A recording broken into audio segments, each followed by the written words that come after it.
Hello friends, आज हम 5वीं कक्षा हिंदी फुलवारी इस पाठ का कल जो हमने क्रांति की मशाल ये पाठ सीखा था, आज उसका स्वाध्याय करेंगे। स्वाध्याय में नीचे बायास्तंभ कारण और दायास्तंभ परिणाम के लिए बना है, किंतु कहीं पर कारण गायब है तो कहीं पर परिणाम गायब है, तो दिमाग पर जोर डालो और रिक्त स्थानों को भरो।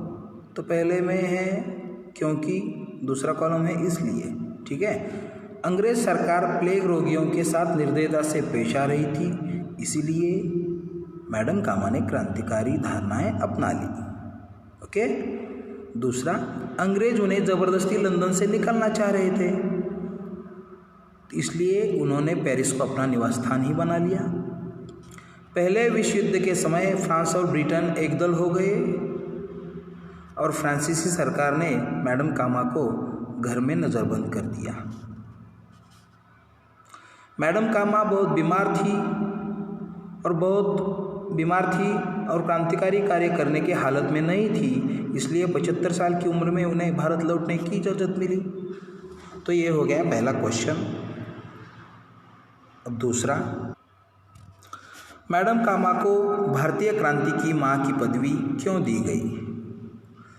मैडम कामा ने नौजवान क्रांतिकारियों को सहारा देने में और उनका उत्साह बढ़ाने में बहुत सफल रही थी और इसलिए उन्हें भारतीय क्रांति की मां की पदवी दी गई। प्रश्न तीसरा, मैडम कामा के तिरंगे में कौन कौन से रंग थे और वह किसके प्रतीक थे? तो मैडम कामा के तिरंगे में 3 रंग थे, हरा, पीला और लाल। और प्रतीक बोले तो हरा इस्लाम के लिए था, पीला सिख और बौद्ध धर्म के लिए था और लाल हिंदू धर्म के लिए था। और उस समय के 8 राज्यों के लिए 8 सितारे भी थे और भारत के सभी धर्म चिन्ह थे और बीच में वंदे मातरम ऐसा लिखा था। चौथा, हमें यह कैसे पता चलता है कि मैडम कामा के पिता आधुनिक विचारों के थे?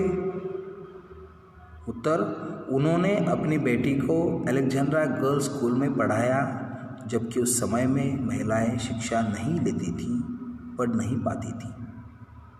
तो इससे यह पता चलता है कि मैडम कामा के पिता माता आधुनिक विचारों के थे। शब्दों का खेल, इसमें नीचे दिए गए शब्दों को ठीक वर्णक्रम में लिखो। अब अर्थ लिखकर उनका वाक्यों में प्रयोग करो। शब्दयोग की सहायता से यह काम तुम आसानी से कर सकते हो। ठीक वर्णक्रम से क्या कोई भी लिख सकता है, मैंने आपको वर्णक्रम से लिखकर नहीं दिया है, सिर्फ उसके जो मीनिंग अर्थ दिए हैं और वाक्यों में प्रयोग करके दिया है। पहला शब्द है महामारी, मतलब भयंकर रोग, जिसमें कई सारे आदमी एक साथ मरते हैं। मुंबई में हर साल महामारी फैलती नहीं, लेकिन मैंने एक जस्ट एग्जाम्पल के तौर पे लिया है।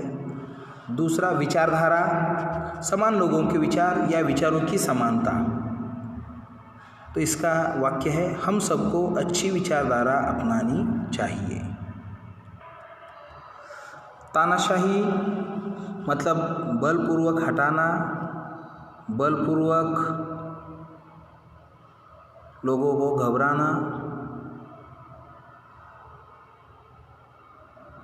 अंग्रेज तानाशाही करते थे और आंदोलन दबाते थे। चौथा, आंदोलन शब्द है, मतलब एक विरोध करने का तरीका, इसको आंदोलन कहते हैं। अंग्रेजों के खिलाफ आंदोलन हुआ था या कई आंदोलन हुए। पांचवा, संघर्ष, अच्छे काम के लिए बुरे का विरोध करना या किसी काम के लिए निरंतर प्रयत्न करते रहना, इसको संघर्ष बोलते हैं। तो हर किसी को संघर्ष करना पड़ता है। सिद्धांत, विचारों के नियम को जो होते हैं उसको सिद्धांत बोलते हैं, जो अपने विचारों पर अडिग रहते हैं। सबको अपने सिद्धांत के ऊपर अडिग रहना चाहिए। सातवां, दूरदर्शिता, दूर का सोचने वाली विचारधारा, सबके पास दूरदर्शिता होनी चाहिए। नीचे कुछ शब्द लिखे हैं, इनमें से कुछ संज्ञा हैं तो कुछ विशेषण हैं, उन्हें अलग अलग करके अपनी पुस्तिका में लिखो। अब छाटे हुए विशेषणों के आगे उचित संज्ञा लिखो। जैसे आज़ाद देश, आज़ाद पंछी में आज़ाद विशेषण के लिए उचित संज्ञाएं देश और पंछी हैं। तो आप ऐसे जहाँ संज्ञा कम है वहाँ लिख सकते हो, जहाँ विशेषण नहीं है वहाँ विशेषण लिख सकते हो। ठीक है।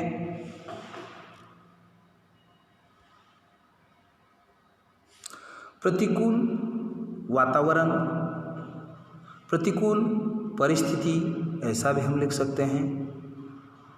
धूर्त अंग्रेज, समझौता करार, पूरा समझौता, आधा समझौता, ऐसे हो सकता है। अधिकांश भूभाग, अंतर्राष्ट्रीय ऊर्जा, बिना अनुमति, अनुमति सह, मामूली कारण,